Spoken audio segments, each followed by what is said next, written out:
Assalamualaikum warahmatullahi wabarakatuh. Perkenalkan, nama saya Angelita, NIM 3719082.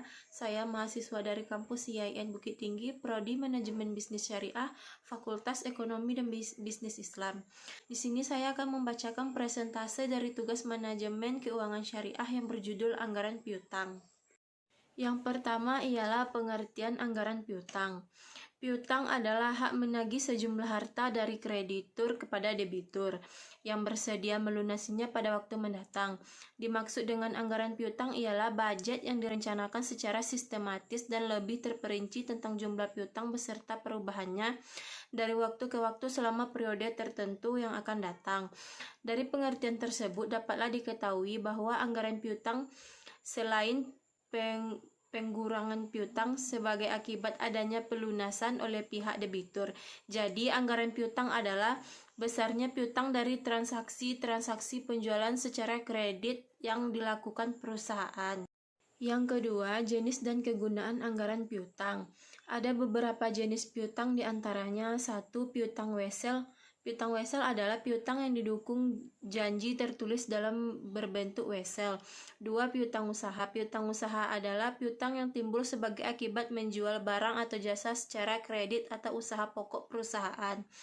3. Piutang dagang. Berbeda dengan piutang usaha, hanya saja perbedaannya pada jenis perusahaannya. Piutang ini terdapat pada perusahaan dagang yang menjual barang dagangnya. 4. Piutang lain-lain. Yang ketiga, kegunaan anggaran piutang. Secara umum, semua budget termasuk budget piutang mempunyai 3 kegunaan pokok, yaitu sebagai pedoman kerja, sebagai alat manajemen untuk menciptakan koordinasi kerja, dan sebagai alat manajemen untuk melakukan evaluasi atau pengawasan kerja. Sedangkan secara khusus, anggaran piutang berguna sebagai dasar untuk menyusun anggaran kas karena hasil penghitungan piutang tersebut merupakan pemasukan yang menambah kas. Yang keempat, penyusunan anggaran piutang. Penyusunan anggaran piutang usaha merupakan tanggung jawab divisi kredit. Divisi kredit dalam penyusunan anggaran piutang harus bekerja sama dengan divisi penjualan. Divisi penjualan biasanya di bawah manajer pemasaran, sedangkan divisi kredit biasanya di bawah manajer keuangan. Penyusunan anggaran piutang dalam kolom bahasa pokok ini berupa anggaran piutang usaha.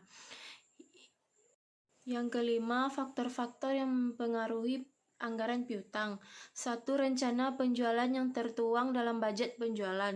2. Keadaan persaingan di pasar. 3. Posisi perubahan dalam persaingan. 4. Syarat pembayaran atau term of payment. 5. Kebijakan perusahaan dalam penagihan piutang. 6. Rencana perusahaan untuk melakukan penjualan secara kredit.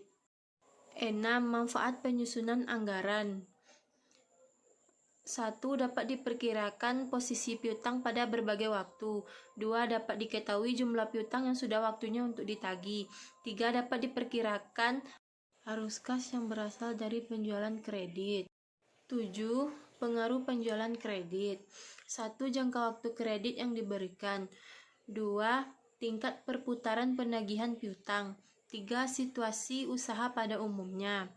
Pada kondisi usaha yang normal, likuiditas perusahaan pada umumnya baik, maka kemungkinan penundaan pembayaran adalah kecil. Sebaliknya, bila pasaran lesu, sulit memperoleh uang tunai, kemungkinan terjadi penundaan menjadi semakin besar. Terakhir, poin 8, yaitu langkah-langkah menyusun anggaran piutang. 1. Menentukan besarnya jumlah penjualan tunai dan jumlah penjualan kredit yang dihasilkan oleh suatu perusahaan dalam jangka waktu 1 bulan atau triwulan. 2. Menentukan besarnya bad debits atau besarnya piutang tak tertagih yang harus dicadangkan. 3. Mengidentifikasi besarnya piutang tak tertagih yang harus dicadangkan. 4. Memperhatikan kemungkinan adanya bunga untuk penjualan kredit. 5. Menyusun ke dalam bentuk tabel-tabel yang sistematis. Sekian penjelasan dari saya, semoga bermanfaat untuk kalian semua. Bila ada kata salah, saya mohon maaf. Wassalamualaikum warahmatullahi wabarakatuh.